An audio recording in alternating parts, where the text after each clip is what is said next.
हम लोग डिस्कशन कर रहे थे कैरेक्टरिस्टिक्स ऑफ एंजाइम। सोहा जल्दी से मुझे कैरेक्टरिस्टिक्स ऑफ एंजाइम्स बताना शुरू करो। हाँ ठीक है, दैट्स इट। एक एक करके कोई बताएगा। Use in a small amount, और उसका रीजन क्या था कि because they will remain as it is by the end of the reaction. ठीक है, they are made up of protein, यानी उनकी केमिकल कॉम्पोजिशन क्या है, वो प्रोटीन्स के बने हुए हैं। Yusuf, characteristic of enzyme, anyone, ये सब भी बीच में से बता रहे हैं। जल्दी जल्दी जल्दी कोई सा भी बता दें। ये सारी बातें थी एंजाइम से related.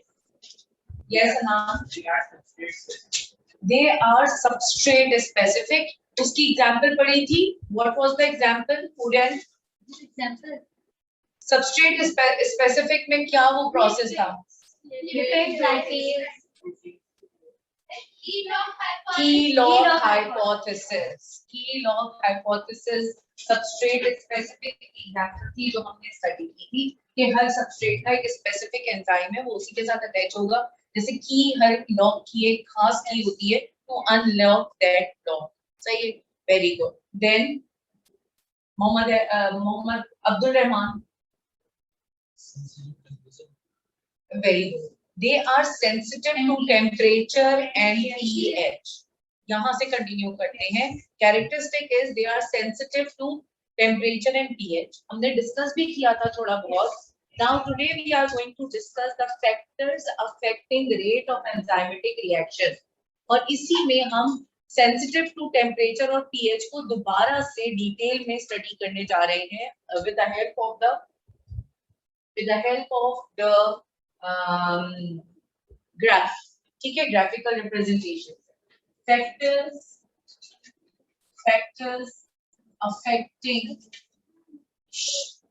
rate of enzymatic reaction.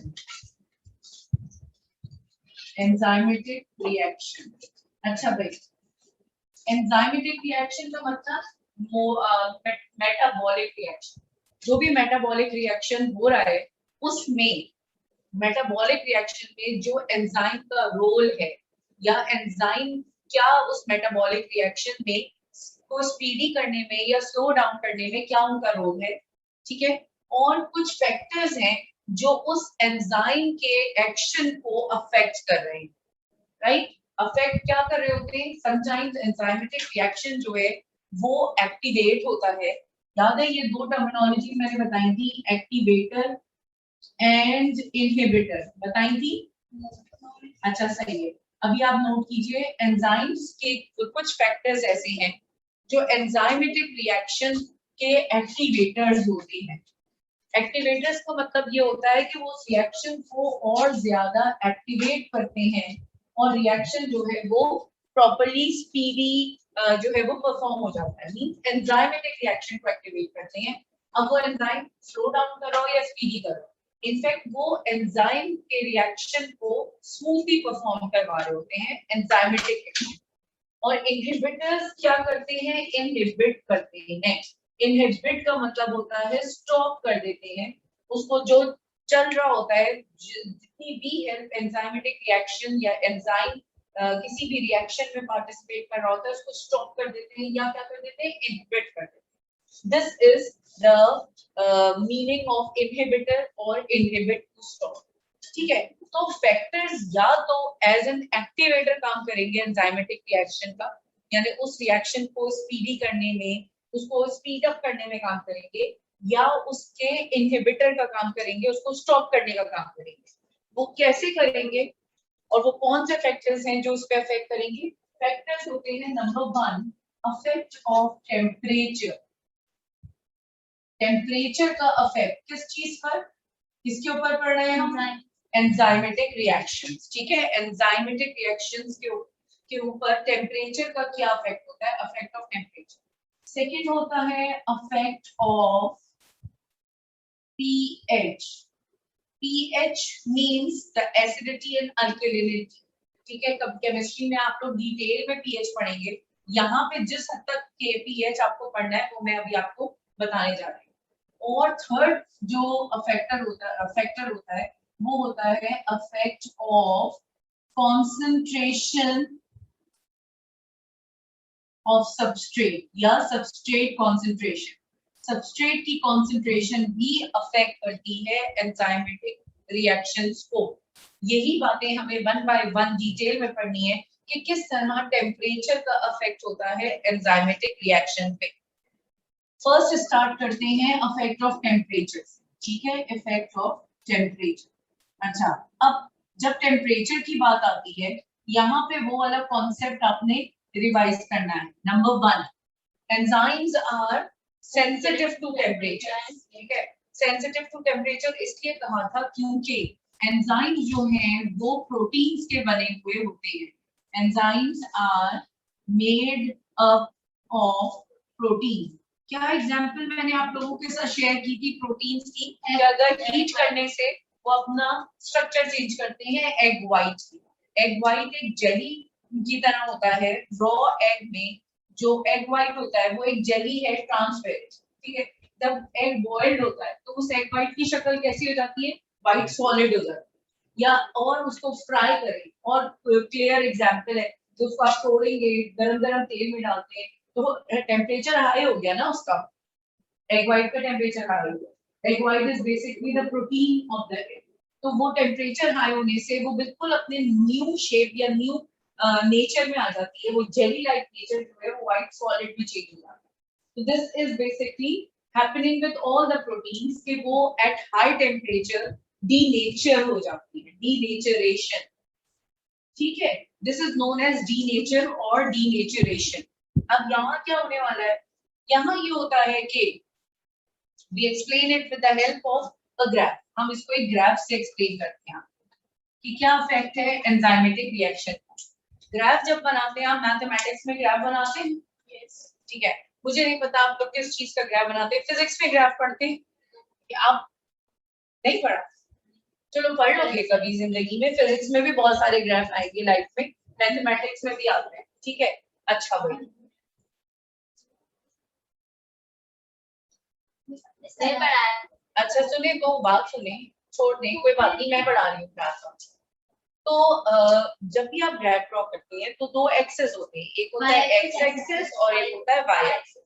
जो ये वर्टिकल लाइन होती है ये वाई एक्सेस होता है, और जो ये नीचे सीधी लाइन होती है एक्स होता है। Very good.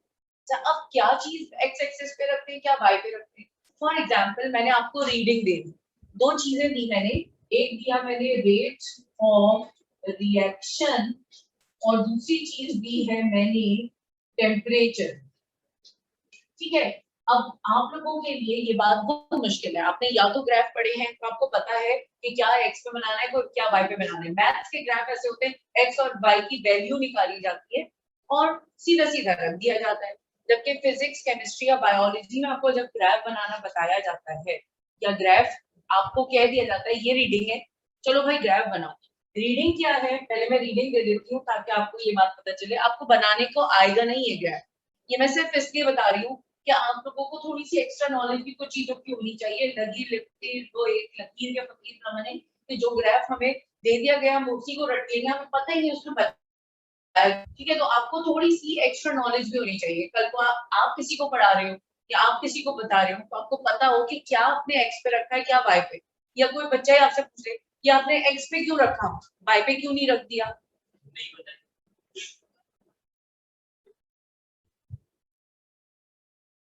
टेस्ट का क्वेश्चन नोट कर लो, अब तो मैं यही पूछूंगी, अब ना बताओ तुम। अच्छा जी, रेट ऑफ रिएक्शन जो है वो हमें क्या बताना है। फॉर एग्जांपल हम बता रहे हैं 12, 22 and 35 and 40 and 58, ठीक है।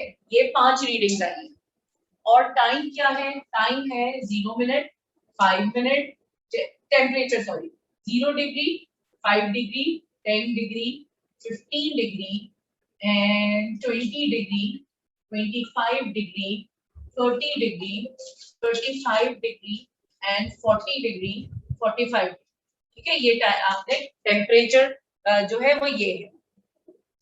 अब इसमें क्या चीज इन दोनों की रीडिंग में आपको ऐसी लग रही है जो कांस्टेंट है? 40. कांस्टेंट का मतलब ये है जो फिक्स्ड है, fixed variable, fixed temperature. Fix का मतलब सुने क्या है, आपने फिक्स है क्या, आप 0 पे चेक कर रहे हैं रेट ऑफ रिएक्शन, 5 पे, 10 पे, 15 पे, 20 पे, 25 पे, ये आपने फिक्स कर लिया ना टेम्परेचर। इसमें बीच में कहीं आए बाएं शायद कोई चीज तो नहीं आई ना, अलग अलग आप तो उसके ऊपर डिपेंड नहीं कर रहे ना, आपने तो फिक्स किया हुआ है मैं इस टेम्परेचर पे रेट ऑफ रिएक्शन चेक करूंगी, क्या मैं इसे फिक्स कह सकती हूँ ना, ये आपका डिसाइडेड है, ठीक है। और दूसरी चीज आप उसको इंक्रीज होने दे रहे हैं, वो तेजी से इंक्रीज हो रहा है, हल्के इंक्रीज हो रहा है, बाद में हो रहा है, वो हो रहा है, ये हो रहा है, जो भी हो रहा है,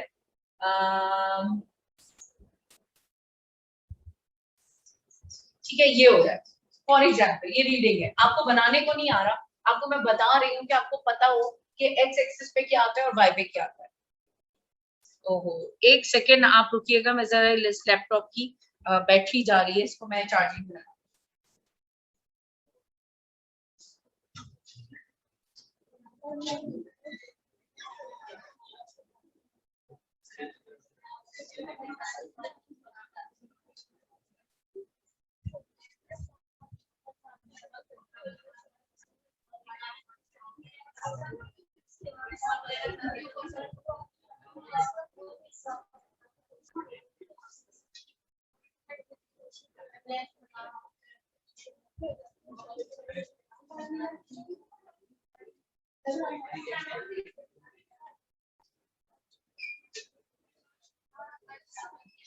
ओके, चलेंगे।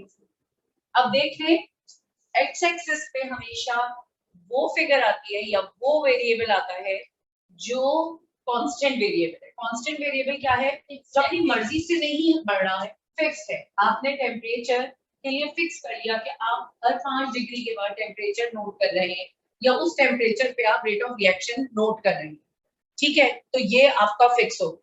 और दूसरी चीज जो है वो एक हिसाब से बढ़ रही है और बढ़ने के बाद ये मैक्सिमम गई, ये कम भी होना शुरू हो गई, यानी कुछ ऐसा हुआ होगा, है ना।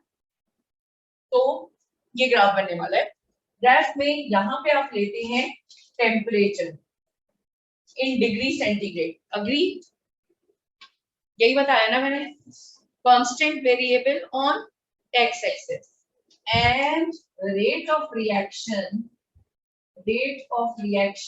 On Y axis. हो गई ये बात सही, ठीक है।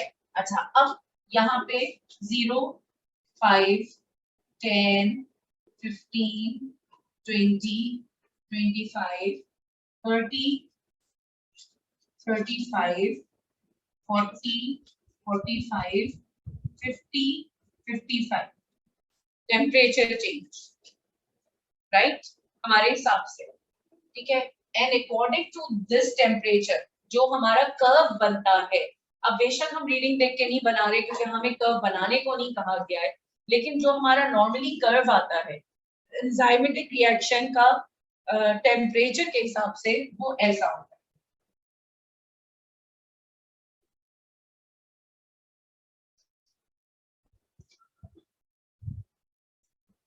कर्व, ठीक है, यानी ये हमने रीडिंग ड्रॉ की होगी और रीडिंग को जब हमने ज्वाइंट किया पॉइंट को तो हमारा कर्व ऐसा है। इसको मैं पीक, पहाड़ की पीक कह सकती हूँ, बिल्कुल टॉप मोस्ट, ठीक है, K2, this is the peak of the curve. Peak of the curve को आप यहाँ पे इस साइड पे मार्क कर दें, यानी यहाँ पे मार्क किया तो यहाँ से आपने इसका क्या निकाल लिया, rate of reaction. Maximum reaction होगा, होगा ना, सबसे ऊंचाई है ये, होगा, यकीनन होगा, नजर ही आ रहा है। इस मैक्सिमम रिएक्शन पे टेम्परेचर तो नोट करें, किस टेम्परेचर पे मैक्सिमम रिएक्शन है। This is between 30 to 35 degree, ये रेंज है, ऑलमोस्ट ये रेंज है। Now listen what is happening here, यहाँ पे क्या हो रहा है, जरा खामोशी से पेन रख के समझ लीजिए, फिर उसके बाद इसको कॉपी कर लीजिए। This is very important to understand. वो ये रहा है कि एंजाइमेटिक रिएक्शन ये कर्व बना रहा है, ये यूं आहिस्ता आहिस्ता चढ़ता जा रहा है, यानी रेट ऑफ रिएक्शन बढ़ता जा रहा है, बढ़ता जा रहा है, बढ़ता जा रहा है। यहाँ पे मैक्सिमम रेट ऑफ रिएक्शन हो गया। हमने इस पॉइंट को जहां पे रिएक्शन मैक्सिमम है, कैसे पता चला मैक्सिमम है? क्योंकि प्रोडक्ट सबसे ज्यादा बन गए, क्योंकि प्रोडक्ट सबसे ज्यादा बना है यहाँ पे, इसलिए हमने इसको मैक्सिमम रिएक्शन कहा। इसकी बैटरी लो होती जा रही है, ठीक है, मैक्सिमम प्रोडक्ट बना है, इसलिए हमने इसको मैक्सिमम रिएक्शन कहा है। और वैसे देखा भी जाए तो रेट भी तो बिल्कुल हाईएस्ट गया हुआ है, यही हुआ है ना। और उसका टेम्परेचर हमने नोट कर लिया, ये रेंज है, समझो 32 डिग्री सेंटीग्रेड नॉर्मल टेम्परेचर। इसमें rate of enzymatic reaction maximum है, rate of enzymatic reaction is maximum between this range of temperature. उससे पहले किस तरह से हो रहा था? अब जरा जीरो से काउंट करना शुरू करें। अगर हम जीरो से काउंट, तो स्लोली ये ग्राफ ऊपर जा रहा है, टेम्परेचर इस तरह बढ़ रहा है, ग्राफ ऊपर की साइड पे बढ़ रहा है, यानी जैसे जैसे आप टेम्परेचर इंक्रीज कर रहे हैं, रेट ऑफ रिएक्शन इंक्रीज होता जा रहा है, हो रहा है कि फाइनली वो मैक्सिमम रिएक्शन हो गया, बहुत 100% प्रोडक्ट बन रहा था इसमें। लेकिन आपने टेम्परेचर अभी भी इंक्रीज करने से बाज नहीं आए, 35 डिग्री से ऊपर जाता जा रहा है आपका टेम्परेचर, 40 हो गया, 45 हो गया, 50 हो गया, 55। अब आप देखिए रेट ऑफ रिएक्शन गिरना शुरू हो गया, कर्व नीचे आ रहा है, गिरते गिरते ऐसे आया कि फिर रेट ऑफ रिएक्शन बिल्कुल लोएस्ट हो गया, जहां से शुरू हुआ था वहां पहुंच गया। What does this mean? होता ये है कि एट लोअर टेम्परेचर यानी बिलो 30 डिग्री तक एंजाइम्स जो हैं वो इनएक्टिव थे, स्पेशली यहाँ तक 0 to 15 डिग्री पे एंजाइम्स की इनएक्टिव वाली पोजीशन थी। And on increasing temperature enzymatic activity increase होती जा रही थी कि वो मैक्सिमम पे पहुंच गए एट दिस टेम्परेचर। इस टेम्परेचर की रेंज को जिसपे एंजाइमेटिक एक्टिविटी मैक्सिमम है हम कहते हैं ऑप्टिमम टेम्परेचर, ऑप्टिमम टेम्परेचर, ठीक है, इसको ऑप्टिमम टेम्परेचर कहते हैं क्योंकि इसमें एंजाइमेटिक एक्टिविटी मैक्सिमम है। आगे देखिए क्या होते जा रहा है, जब टेम्परेचर बढ़ रहा है और बढ़ रहा है, अब वो एंजाइम के स्ट्रक्चर को खराब करने के लिए बढ़ रहा है। अब टेम्परेचर का इंक्रीज होना एंजाइमेटिक रिएक्शन के लिए बैड है।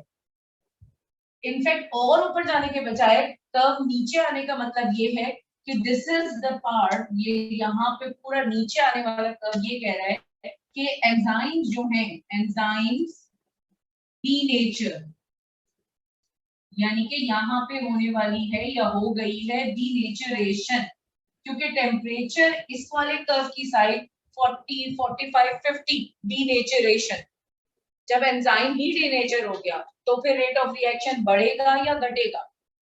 ऑब्वियसली कम होगा, इसी वजह से कर्व नीचे की साइड पे आ गया है। Is it clear to everyone? जी यूसुफ। बेटा मैंने जाके नहीं देखा, इवन मैं तो बेस कैंप तक नहीं जा सकती, मैं तो अभी तक फेरी मेडोज नहीं गई हूँ, कश्मीर ये वो सब हो गई, बस ये एक जगह रह गई है। लॉकडाउन खत्म होगा तो यहाँ देख के आएंगे कैसा होता है, ये टेम्परेचर के कर्व जैसा होता है या इससे ज्यादा खतरनाक होता है, ऐसा लग रहा है। मेरी इमेजिनेशन ही टाइम बहुत अच्छी है, मैंने K2 बगैर देखे बना दिया। I am proud of me. बात समझ आई है सबको? हाँ, अच्छा, तो at lower temperature enzymatic activity is very low. Why? Because at lower temperature enzymes are inactive. On increasing temperature enzymatic activity rate of reaction also increases, it goes to the maximum level, but we keep on increasing the temperature, ठीक है। ये देखो ना maximum है, इधर भी अभी नीचे नहीं आया था, टेम्परेचर कितना था, हमारे हीट पने ने उसको बढ़ाते गए, हमने कहा बस बढ़ने से फायदा हो रहा है तो बढ़ाते चलते, हमें क्या, बढ़ाए जाने उनका अब नीचे आना शुरू हो गया, रेट ऑफ रिएक्शन डिक्रीज होने लगा, which means that enzymes denaturation of enzyme is taking place, इस वजह से रेट ऑफ रिएक्शन गिर रहा है। यहाँ मैंने दो बातें बताई थी आपको। नंबर वन, जब एंजाइम इनएक्टिव होते हैं तो उनको एक्टिव करने के लिए टेम्परेचर इंक्रीज करते हैं. But once the enzyme get denature, they will not return back to its original shape or original active size. जो एक्टिव साइट एक्चुअल होनी चाहिए और नहीं होती, they can denature means वो अपना नेचर चेंज कर देते हैं. अंडे की जर्दी दोबारा व्हाइट सॉलिड से दोबारा जेली में कन्वर्ट होती है क्या? नहीं. सो डीनेचरेशन के बाद वो दोबारा नहीं चेंज होते. इनएक्टिव होके वो दोबारा इनएक्टिव हो जाए, इट्स फाइन. बट इनएक्टिव होके मैक्सिमम देके डीनेचर हो जाएंगे तो they can not be repair. Is it clear? अच्छा, एक मिनट. दूसरी चीज क्या हो रही है कि होता क्या है, ये क्यों डीनेचरेशन होती है? क्योंकि प्रोटीन का स्ट्रक्चर, आप लोग जब इंटर में जाएंगे तो आप प्रोटीन का स्ट्रक्चर पढ़ेंगे. बहुत ही कॉम्प्लिकेटेड स्ट्रक्चर होता है, बच्चों के रोने निकल जाते हैं बायो पढ़ते पढ़ते. प्रोटीन का structure, primary structure, secondary structure, tertiary structure, quaternary structure. तो उससे में एंजाइम का स्ट्रक्चर भी जब आप पढ़ेंगे बता रहे, तो आपको पता चलेगा कि वो जो बॉन्डिंग है उनमें वो हाइड्रोजन बॉन्डिंग है, और हाई टेम्परेचर की वजह से वो बॉन्डिंग ही ब्रेक होती है, जिसकी वजह से एंजाइमेटिक स्ट्रक्चर ही खत्म हो जाता है, डीनेचरेशन. अच्छा, यहाँ पे क्या केमिस्ट्री यूज हुई है? इनएक्टिव से एक्टिव होने वाली. सॉरी, हाँ, क्यों? काइनेटिक पार्टिकल थ्योरी पढ़ी है केमिस्ट्री में? कभी जिंदगी में पहले पढ़ी है? Come on. Solid, liquid, gas. Matter is made up of three. There are three states of matter: solid, liquid, और gas. पढ़ा है ना? Solid particles are closely packed together. Liquids are freely, and gas molecules are far apart. पढ़ा है ना? On increasing temperature, the solid particles vibrate with the speed. Its kinetic energy increases. नाम से नहीं पढ़ी थी, पढ़ा सब कुछ था. तो इसे कहते हैं काइनेटिक पार्टिकल्स. काइनेटिक का मतलब होता है दौड़ भाग, move, motion energy, kinetic energy. और पार्टिकल्स ये, तो ये भी तो सॉलिड पार्टिकल है. और इंक्रीजिंग टेम्परेचर ये सॉलिड पार्टिकल जो एक्टिव हो रहे हैं, तो एक्चुअली एंजाइम्स एक्टिव होते हैं, and they can start moving with the speed and finally reaching to their substrate. Enzymes active होकर अपने सबस्ट्रेट के पास पहुंचते हैं, जल्दी से कीलॉग मॉडल बनता है कि क्या होता है, वो enzyme substrate complex and the rate of reaction is maximum. सही है. अगर टेम्परेचर इंक्रीज होगा तो फिर एंजाइम की एक्टिव साइट टेढ़ी-मेढ़ी हो जाएगी, अपना डीनेचरेशन हो जाएगी, and finally the rate of reaction is decrease. This graph is the graph which is showing the effect of temperature on the rate of reaction or enzymatic reaction, rate of enzymatic reaction. क्यों भाई? सही है? समझ आया? Boys, नए वाले बच्चों, समझ में आया? ओके. नेक्स्ट हम करने जा रहे हैं अफेक्ट ऑफ पीएच. हाँ हाँ, बिल्कुल बिल्कुल कॉपी करें. इसका ऑप्टिमम का मतलब होता है मैक्सिमम. ठीक है, इसको कॉपी करें, फिर उसके बाद मिटा के मैं अफेक्ट ऑफ पीएच पे जाऊं.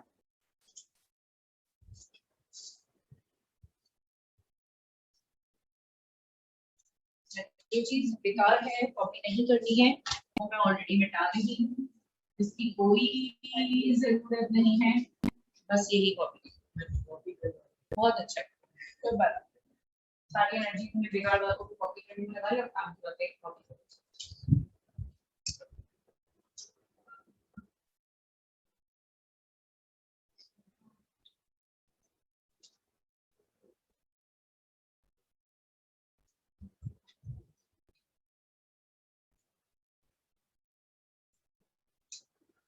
पीएच कैसे लिखते हैं बच्चों? पीएच लिखने का तरीका देखिए, ऐसे नहीं लिखते जैसे आपने लिखा है सोहा.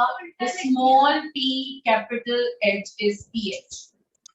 इसको ये नहीं कि जबरदस्ती दोनों कैपिटल बना देंगे या पी कैपिटल और एच स्मॉल बना देंगे.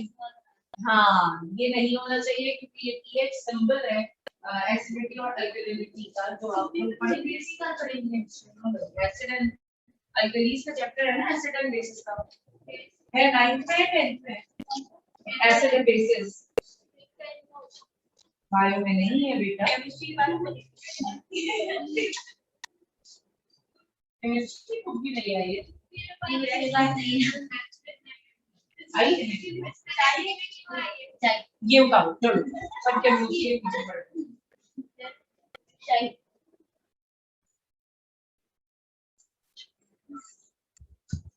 हाँ ये फिजिकल स्टेट ऑफ इंटरव्यू आ गया। अच्छा नहीं है, ऐसा नहीं है, ऐसा नहीं है।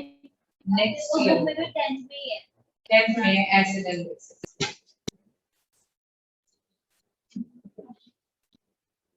आइडिया तो होगा ना, what are acids and what are bases? Yes है ना, बस कर लिया कॉपी सबने?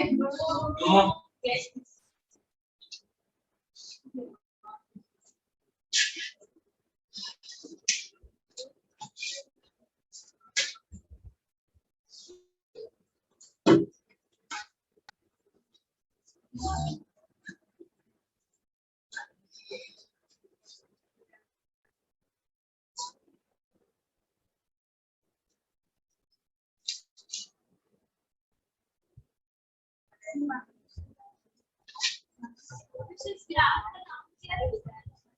ग्राफ का नाम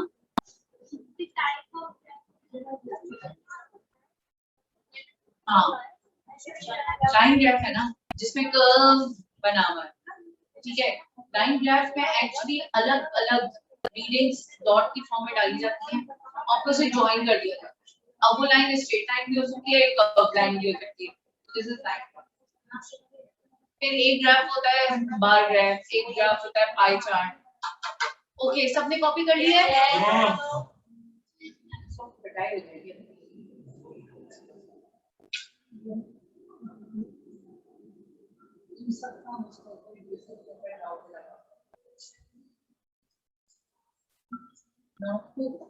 किसी और को टाइम बताओ, एक और ग्राफ पर हाँ 10 मिनट है। ओके हम next curve is affect of pH. Affect of pH का से रिलेटेड मैंने एक बात बताई थी, जल्दी से वो बता दें, फिर उसका भी कर्व मैं आपको बता दूं। अफेक्ट ऑफ पीएच से रिलेटेड मैंने कुछ बातें बताई थी, इनफैक्ट एग्जांपल भी दी थी कि खाने के बाद पानी क्यों नहीं पीना चाहिए।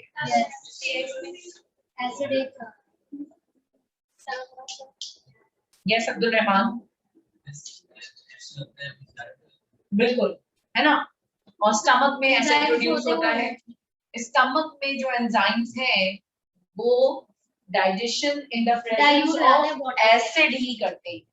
बेसिकली कहने का मकसद ये है कि affect of pH on enzymatic reaction, ठीक है।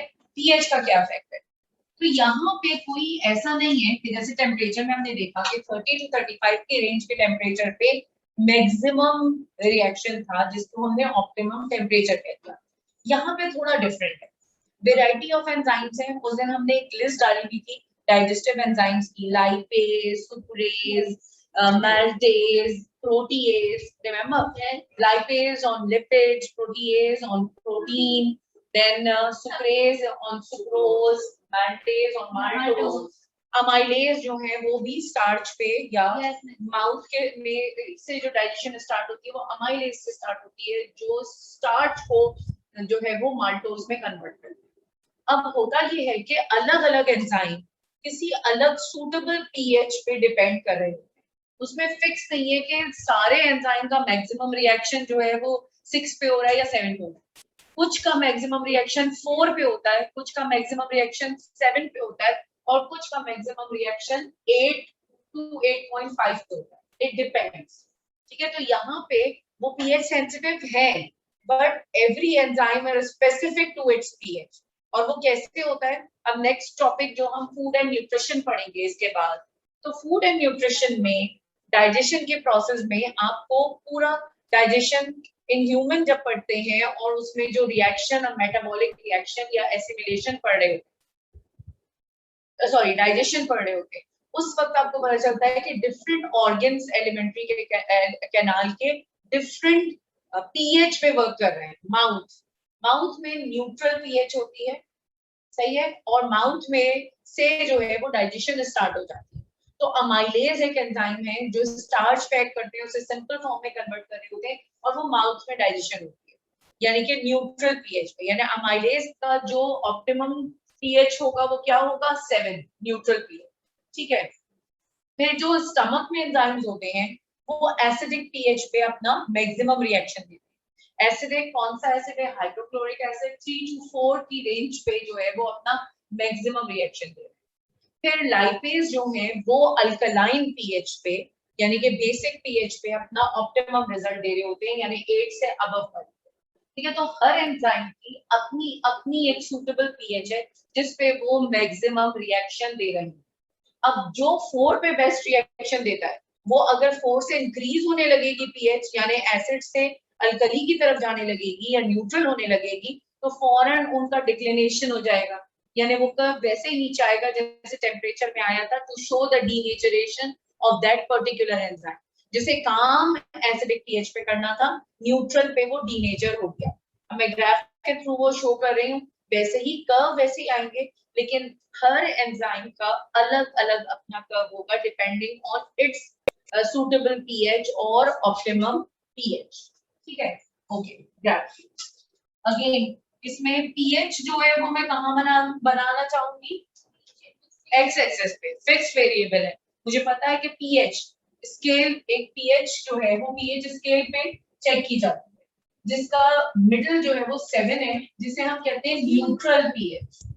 ठीक है, और ये कम है 0 1 2 3 4 5 6, ये वाली साइड जो 7 से छोटे नंबर्स हैं ये एसिडिक पीएच होती है, और 7 से बड़े नंबर जो होते हैं वो कौन सी होती है? बेसिक पीएच होती है, अल्कलाइन होती है या बेस होती है।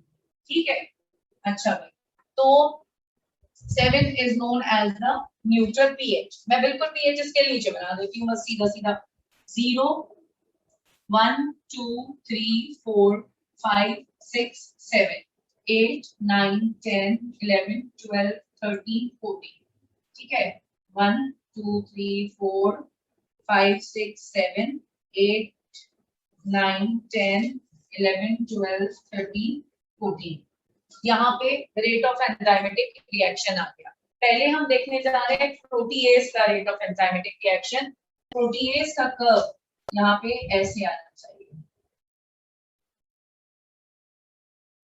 ये इसका मैक्सिमम रेट ऑफ रिएक्शन है, peak is the maximum rate of reaction. ठीक है, and at what pH this peak will be form 4। तो इसका मतलब ये कौन सा एंजाइम का कर्व होगा? प्रोटीएज, एसिडिक पीएच में maximum rate of reaction. Second curve जो है मेरा वो यूं आ रहा है फॉर एग्जांपल। ठीक है, this is the maximum rate of reaction for example, इसको ये मैक्सिमम है इसका, इसकी पीक ये थी, इसको देख लें रेट ऑफ रिएक्शन यहाँ पर है इसका, और यहाँ पे पीक पे जो पीएच है वो नोट करें विच इज 7। ठीक है, थर्ड कर्व का पीक ये है, एंड रेट ऑफ रिएक्शन किस पीएच पे ये पीक आया है? दिस, यानी 8 और 9 के बीच में 8.5 समझ लीजिए। ठीक है, अब 4 यानी एसिडिक पीएच, 7 यानी न्यूट्रल पीएच, और 8.5 मतलब बेस। और अभी जैसे हमने बात की है, तो अब देखिए हर एंजाइम का अलग कर्व है, कोई एक पीएच किसी भी एंजाइम के लिए फिक्स नहीं है। जो एंजाइम एसिडिक पीएच पे मैक्सिमम रिएक्शन देते हैं वो प्रोटीएज भी हो सकते हैं और कोई और भी हो सकते हैं, लेकिन इस कर्व की डिक्लिनेशन कब हो रही है? जब पीएच 4 से इंक्रीज हो गई, यानी इस 6 पे जब वो न्यूट्रल की साइड पे आई ये एंजाइम डीनेचर हो गया। कर्व तो वही बता रहे हैं ना, inactive, active, maximum rate of reaction and denaturation. उसके पीएच से ज्यादा या कम होना इज डीनेचरेशन। इसी तरह जो न्यूट्रल पीएच पे हैं वो पहले इनएक्टिव हैं, एक्टिव हुए, न्यूट्रल पे मैक्सिमम रेट ऑफ रिएक्शन दिया, फिर वो न्यूट्रल से अल्कलाइन होने लगे तो ये डीनेचरेशन हो गई।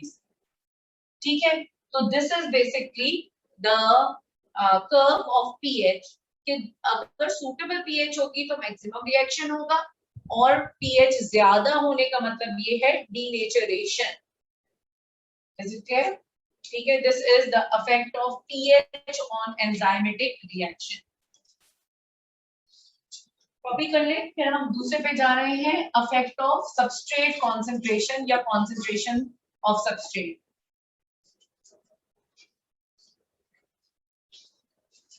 टाइम हो गया? पूरे 50 हो गए, यानी concentration of substrate and enzymatic concentration जो है हमें उन्हें एक साथ पे करना है। ये